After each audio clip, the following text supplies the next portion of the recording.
There's an unspoken rule that governs how the social impact sector operates.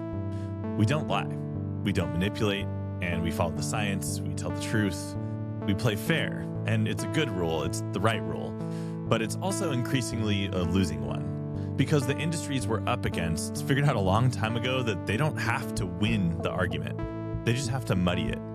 If they manufacture enough doubt, if they fund enough counter research, if they sponsor enough music festivals, then the truth just becomes one option on a menu of multiple options. And meanwhile, our side hedges and qualifies, and we refuse to overclaim. We bring evidence to a fight that isn't really about evidence anymore.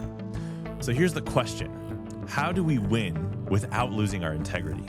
And can a values-led sector beat opponents who have no values to slow them down? To explore what that looks like in practice, I wanted to talk with someone who has spent her entire career inside this exact tension. My guest today is Joelle Lester, Executive Director of the Public Health Law Center. For 25 years, her organization has studied how the tobacco industry manufactures doubt. And what they learned is that that same playbook is used to hold back progress on climate and on food and beyond. I'm Eric Ressler, and this is Designing Tomorrow. And now, my conversation with Joelle Lester.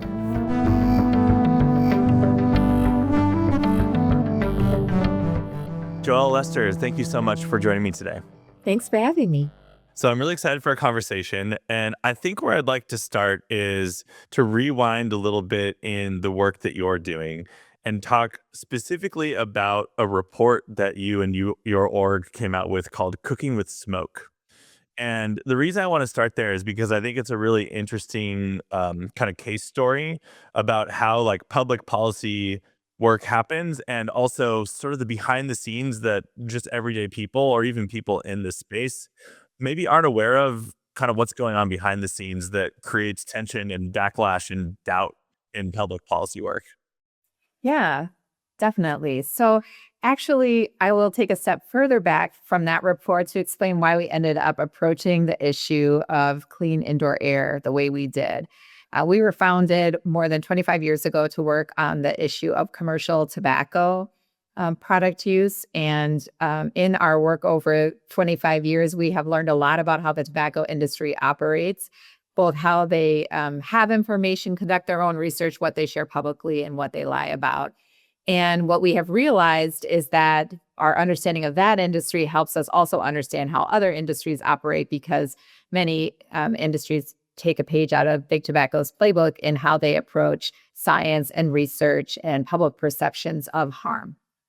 And so we had done all of this work on the problems of commercial tobacco product use and the health harms, and we were studying the clean indoor air and other things that cause problems with clean indoor air. And what we realized was not only are the health harms from appliances like gas stoves very similar to the health harms caused by cigarettes, but the industry behavior is also very similar, of trying to obscure the science and mislead consumers and avoid really directly confronting the health consequences of the products that they're selling.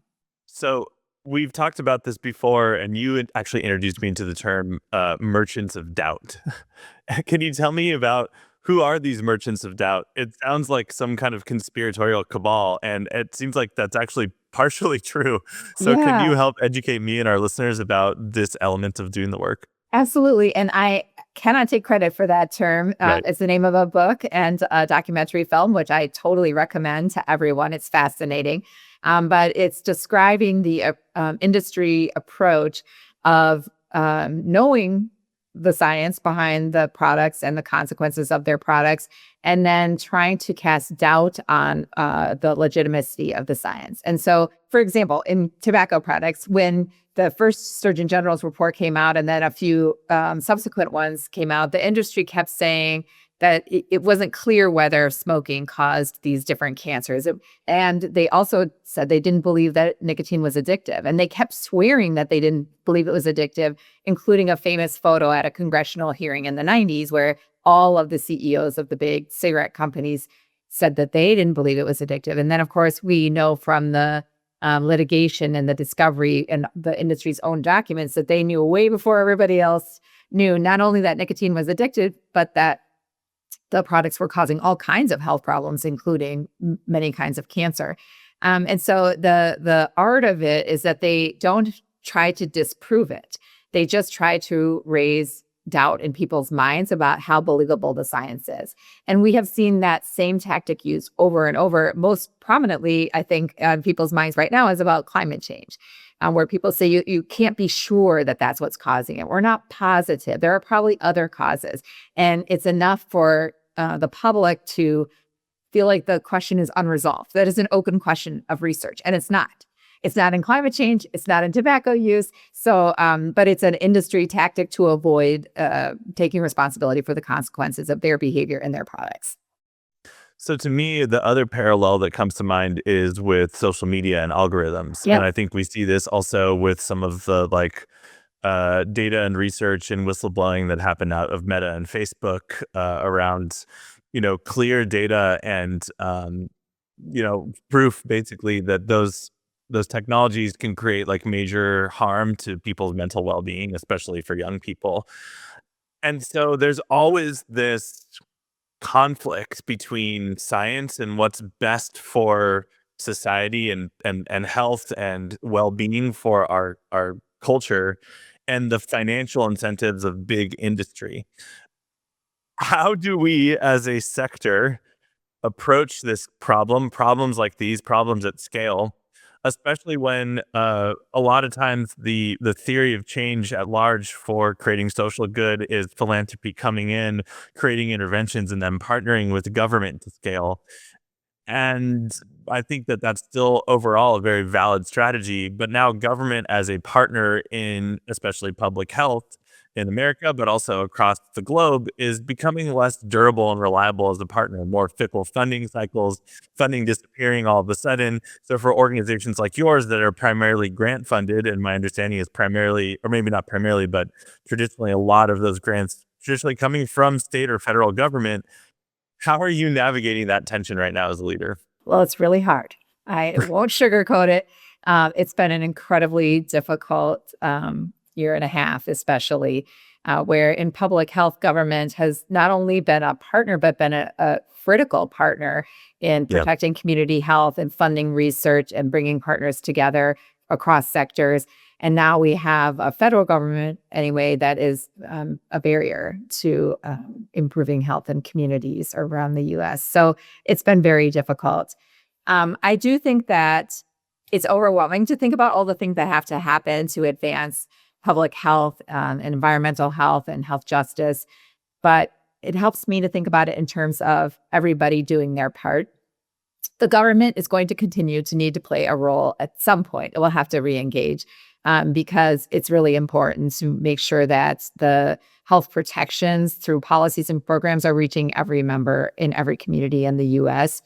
For equity and fairness sake. And the federal government is the best vehicle for that.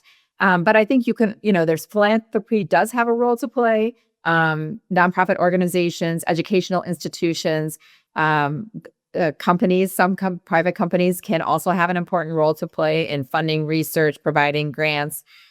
So I think there's not one solution to the problems we are facing and the particular challenge of our current political situation.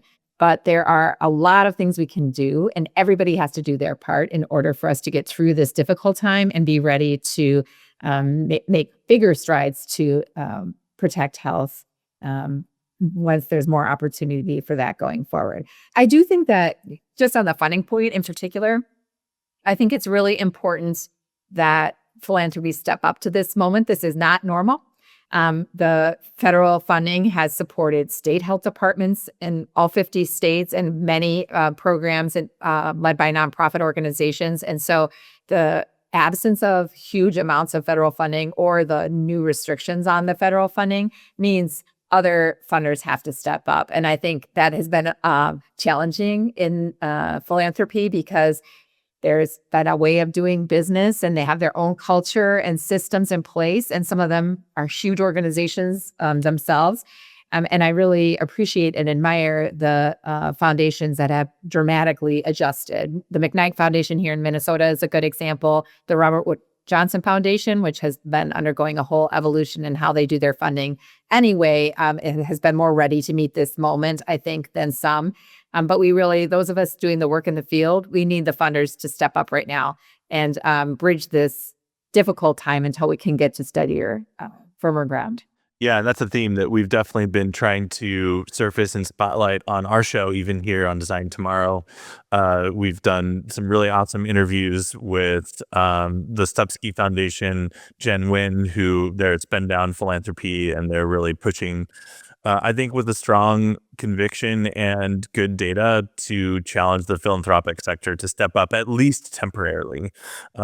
And we'll put some links in the show notes for listeners who are interested in this topic and to go a little bit further.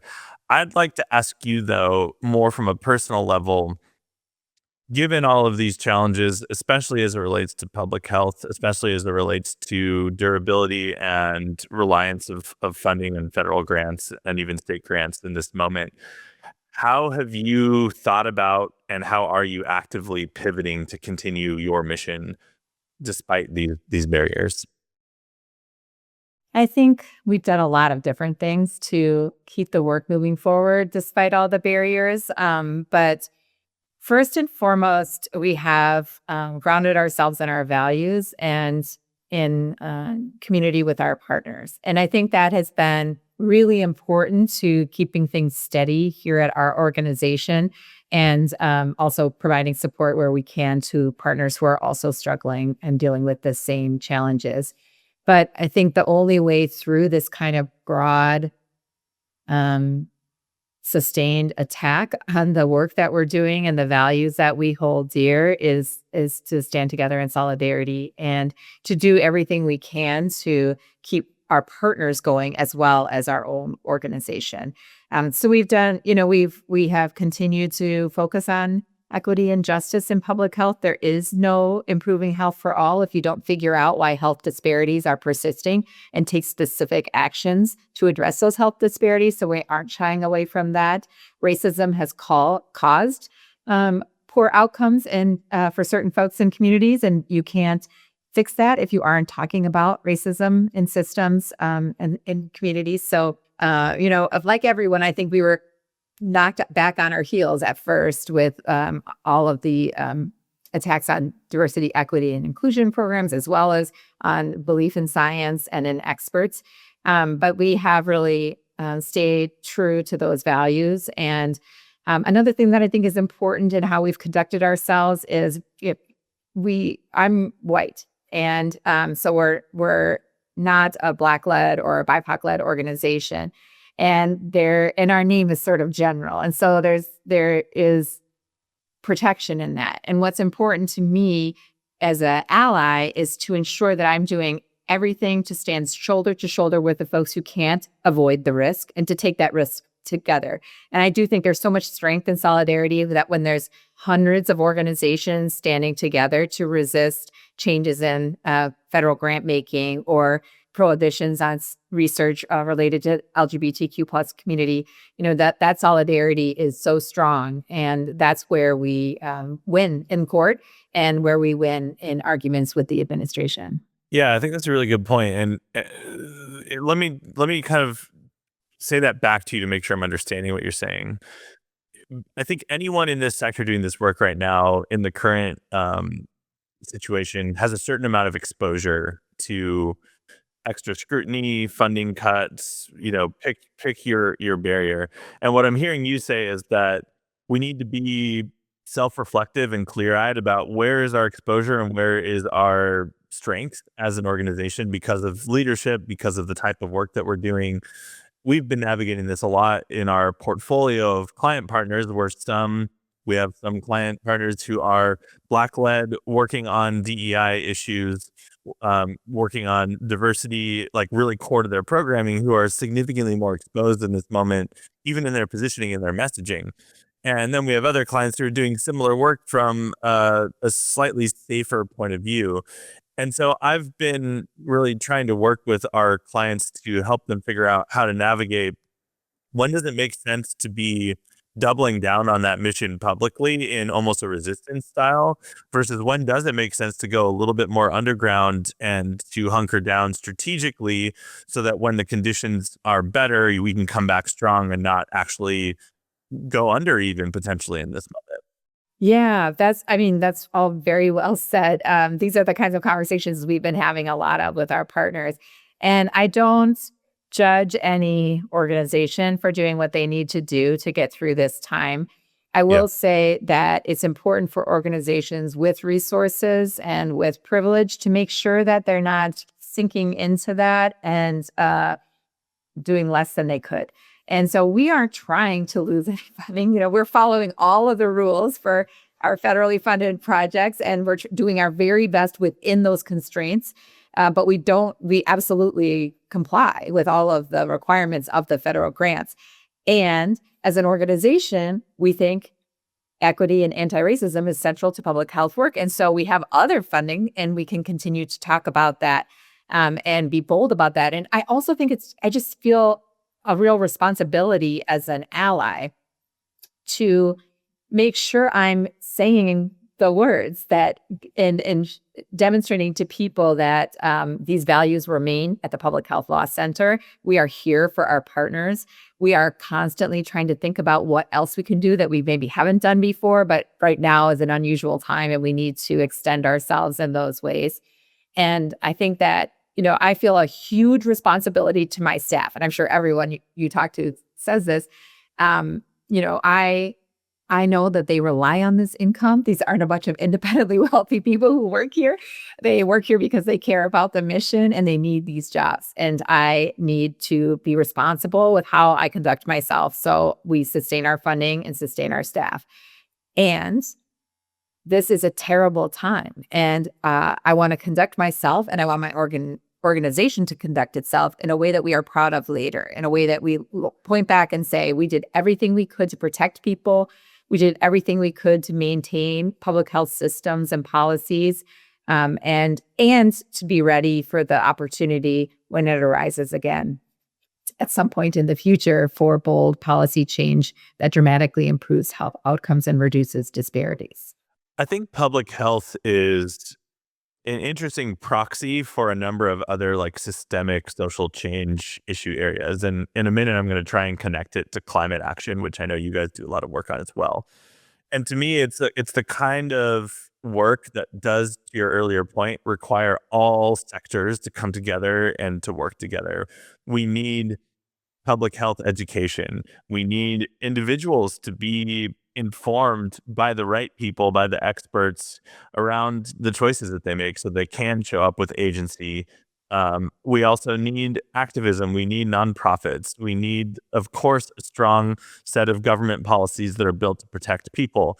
And I think the thing that's making this work challenging, looking at it from the outside, working with clients who we've done some work in public health and with climate, is that a number of those pillars are currently degraded and actively moving against what's in the best interests of most people. And so let's even like talk a little bit about this erosion of trust and expertise, especially around public health. And I think this is something that was already in motion, but was exacerbated by some of the public health. I don't even want to say missteps because that seems overcritical of our public health systems, but the chaos during that period of time. And to me, looking from the outside, that was a moment where trust in institutions and public health took a major nosedive, and I don't feel like I've even come close to recovering. So I'd be curious to hear like how you see the durability of these important systems and like what your current read on them is and how you think we could work to either reclaim or reimagine them to be more durable in the future. That's a great question. I agree that the COVID-19 pandemic and the public health response has been really harmful and even catastrophic for public trust in government institutions and competence and ability to respond. I will say, I think that problem was seeded much earlier. The Yeah. disinvestment in public health systems and institutions over a long period of time and accelerating immediately before the pandemic is directly related to the ability of the agency to respond quickly to emerging and scary and confusing virus.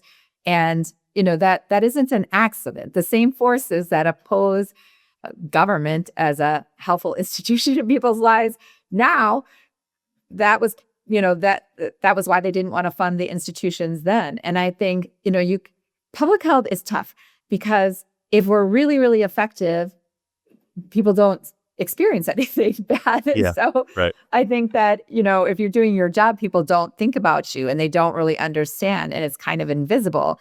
And then it became really visible, not just the importance of public health, but the lack of investment in the infrastructure that's necessary to to sustain health in an ongoing way, but also to be ready in an emergency situation to respond effectively with, on all fronts, because the public health response is at the community level, it's at the individual level, it's about policies, around behavior, it's the information environment, and it's also delivery of, development of a vaccine and delivery of that vaccine effectively. Yeah. And so it's a comprehensive and huge effort to scale that kind of response up. And it can't happen on a dime if you don't have a trained public health workforce with resources in place to do that response. So I think there were missteps by public health, but I also think that they were not set up to succeed by, policymakers and decision makers for the years leading up to the pandemic.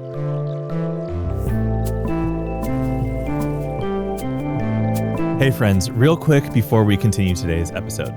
I'm Eric Ressler, founder and creative director at Cosmic. Cosmic is a creative agency purpose-built for nonprofits and mission-driven organizations. For the last 15 years, we've helped leaders like you nail your impact story and sharpen your strategy. But we're not here to just leave you with a fancy slide deck and a pat on the back. We roll up our sleeves and help you bring our ideas to life through campaigns, creative, and digital experiences. Our work together helps you earn trust, connect deeply with your supporters, and grow your fundraising and your impact. If you value the thinking we share here and want it applied to your biggest challenges, let's talk at designbycosmic.com. All right, back to today's conversation.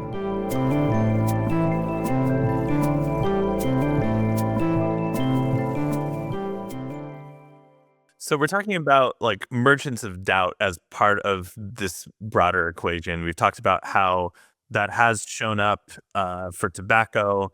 And the report that you wrote, which we started with, that I'd actually like to revisit for a little bit and get a little bit deeper on, it's also being applied to these other social issues like climate justice and climate action and climate resilience, to public health, to mis and disinformation in general in our ecosystems.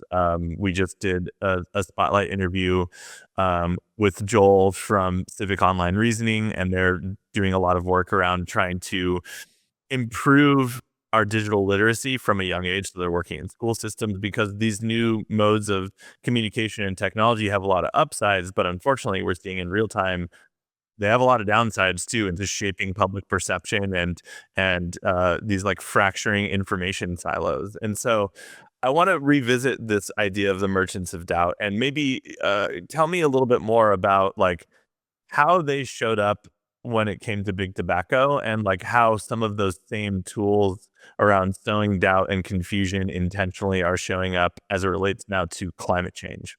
Yeah, absolutely. I do want to correct one thing. I did not write the report. I was involved with it, but I have Okay. amazing colleagues, and I don't want to take credit for their outstanding work.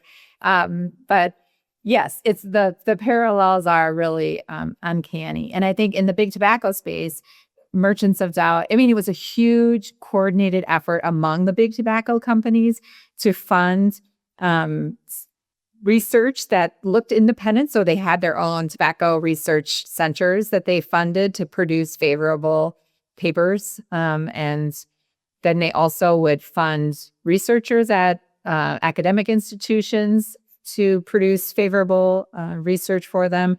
And they would use that to counter the research produced by CDC-funded academic institutions or NIH, and then the CDC and NIH themselves.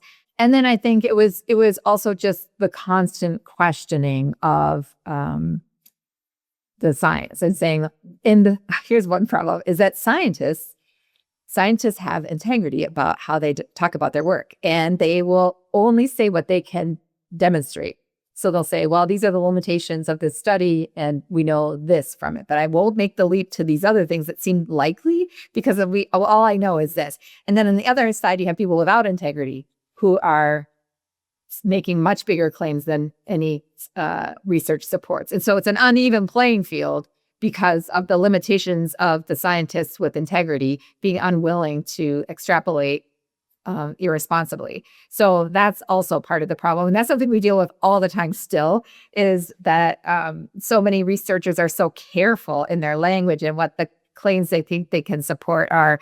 And then you have people who are not scientists on the other side who don't feel restrained in any similar way. So those are all. And then I think also there was things like they put an ad in the papers across the U.S. It was called the Frank Statement, where it was like a full page ad where they said that tobacco wasn't addictive and harmful.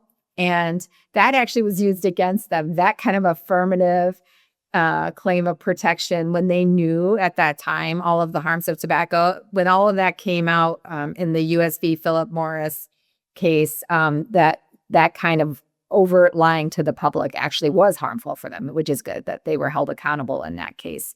But I think that those are just some examples. And I think we definitely see that in the climate space also, as funding research to cast doubt on other research. And, research, if you're really just trying to answer a question, you have to accept whatever the result is of the research. And you could, you try to replicate it. You try to make sure your methods are as strong as they can be. You use different methodology to see if you're finding different results. But to try to design a research product to show a specific thing is not the same as scientific research that's conducted at many institutions, which is just trying to learn and understand about health outcomes. And to understand what's causing things. And that's the other thing, I think, is that the tobacco industry would be like, a lot of things cause lung cancer. And, what about cars? What about inhaling smoke from a campfire? And just trying to diffuse responsibility so they didn't have to take responsibility. And that is true. If you stood by a campfire 10 times a day and inhaled from it, that would be very bad for your lungs.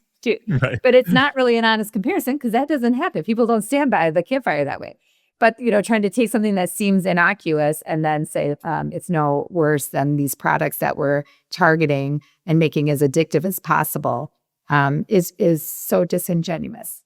But those are just some of the tactics that are used. And I think there's also, I think shaping social norms and promoting the idea that people are making a free choice, when really we know a lot about marketing and how it works, and the social media and influencers, that's all related to this too.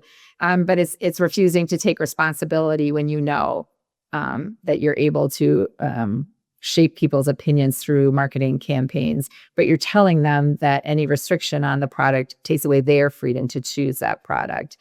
So it's all very manipulative and disingenuous. And another example of how this played out in the big tobacco context is there were all these lawsuits against the tobacco companies for personal injury claims, where people were sick or dying because of tobacco use. And they're like, you knew that this was harmful and this is what's harming me. And they were like, you can't prove it. There's no evidence.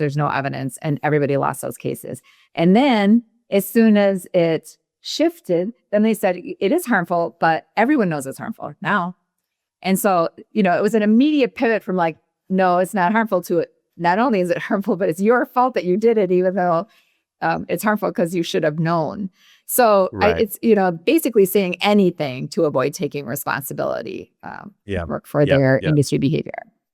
So let's now try and connect that to what's going on in the climate action space and with climate change, specifically around, I think the example in the report is around electrification of replacing gas stoves with induction or electric stoves.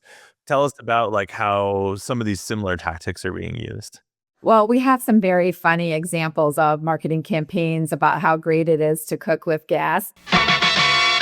Gas! Cooking with gas. Cooking with gas. We all cook better when we're cooking with gas. Gas is so hot it's not on when it's off. It's the only way to cook. That's what I was taught. And, so it's not an accident that people think that cooking with gas is like what real chefs do, because the companies get celebrity chef endorsements. They produce really it's sometimes very slick videos. In one case, I'll send it to you later. It's a hilarious video. It's kind of a cartoon about cooking with gas. But, sort of promoting this idea that it's the classy way to cook. It's the home chef, the foodie kind of thing to do. So that's all just about promoting a social norm of this is what people who care about cooking good food use. And then also either quashing research that would demonstrate to the contrary or funding research that minimizes the consequences. And then you said something earlier that I haven't touched on, but it's really important. It's just the money in politics part of this problem, which is, the fact that any elected official in federal government at this point would question climate change as an actual thing happening can only happen because they're getting huge donations from companies saying, it's basically, we're giving you this money and you need to keep this doubt going because the science is very clear. There isn't a actual dispute about causes of these things. And so the money in politics piece is a thread that cuts across all the industries who behave this way. It's very much related to sowing the doubt that you have been talking about. And it's very hard to deal with. And so you have people working in climate justice, you have people working in public health and other very important areas. And you're trying to prove something based on evidence and convince people based on facts. And on the other side, they are purchasing the opposition to what you're trying to do. And so none of what we are doing happens if we don't protect the integrity of our democracy by getting bigger money out of politics and protecting access to voting. So there's so many good threads I want to pull on there. I think one that I've been particularly thinking about lately, and partly because I was just at the Skull World Forum and saw a presentation about another parallel happening specifically around deforestation in the Amazon. And what's happening there is that these large ag groups and caucuses are creating a narrative, a cultural narrative, trying to create and like balloon an identity around agriculture in the Amazon. And the way that they're doing it is by basically like infusing that point of view and that cultural narrative into like dramas in culture, which are extremely popular in Brazil, into music, right? And they've created an entire musical genre about this constructed identity. And the speaker, whose name I'm unfortunately forgetting, but I will find and put in the show notes, was so compelling because what she said and first of all, she called this phenomenon cultural engineering, which is the first time I've heard of it described that way. And her thesis on this, her point of view, was that culture is always upstream of public policy. And that these interest groups and these big corporate interest groups are so good at cultural engineering. And their theory of change is basically if they sow enough doubt or if they have a strong enough counter argument to these beneficial public policies that run counter to their financial interests, they're going to win the fight basically every time. And this is sort of a tale as old as time, right? We're basically talking about propaganda here.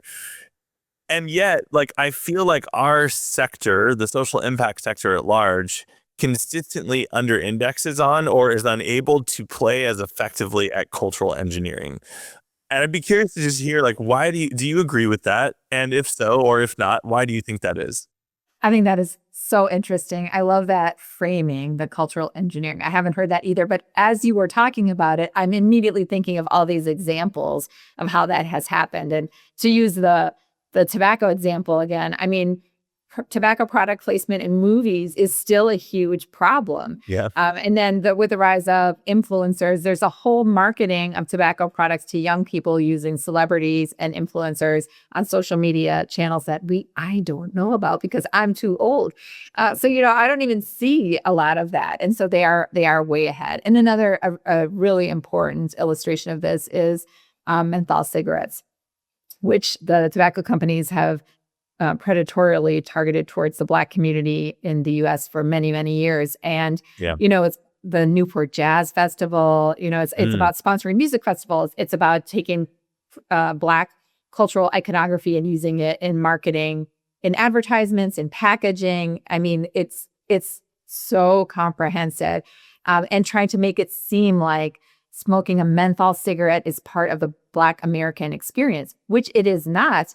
It's engineered exactly as that speaker is describing, but it's so insidious how that happens. And what it does too, it sows doubt, and it also enlists people as the advocates for their own harm. Then you have people saying prohibiting this kind of cigarette is racist because you're taking away a product that Black people like more. But the reason the Black community has a higher prevalence rate for use of menthol cigarettes is because the industry has worked for decades to get them to have it. Yeah. So it's very, very insidious. But I think we're terrible at cultural engineering as a community, and public health is for sure. And I think part of it is it feels gross. And I think that people who are doing public health work or environmental justice work have values. I mean, I said to you earlier, the thing that's keeping me going is staying grounded in our values. And the idea of manipulating people to believe something about themselves and to behave in a certain way is abhorrent, I think, to most of us. So we are bad at it. Yeah. And Yeah. I'm It's a not really sure interesting that point. I'm not sure it's terrible that we're bad at it, but I think we have to be better at exposing it where it's happening. Yeah. Yeah. Yeah. That's interesting because I agree. Like it feels manipulative. It feels bad faith, even if it's like, do the ends even justify the means to do things that way? I think that's a real ethical dilemma, frankly, because to spin it a little bit more positively, the thing that it changed in my brain a little bit is like I'm a major advocate for positive climate action, and I feel less individually empowered than I ever have around me being able to contribute positively to that movement. I've basically landed on this is a systemic public policy issue, and my actions do matter, but no individual action is going to matter enough. This is going to require collective action, policy change, regulation, things that are outside of my personal control. And yet this cultural engineering actually points to a very different story, which is that if we change the culture, it's upstream of policy, and that it builds political will and exposure to elected officials to have to act in the interests of the greater good and the public will. How did that land for you? Like, do you agree with my thesis there? And how do we do that in a way that isn't manipulative in an information ecosystem where everyone's being manipulated already? Well, what you're saying makes sense, but I don't know how you could do it with integrity. And Yeah. which I don't know if I've ever said integrity as many times in 1 hour as I have in this conversation, but it is really important, I think, that we remain values led.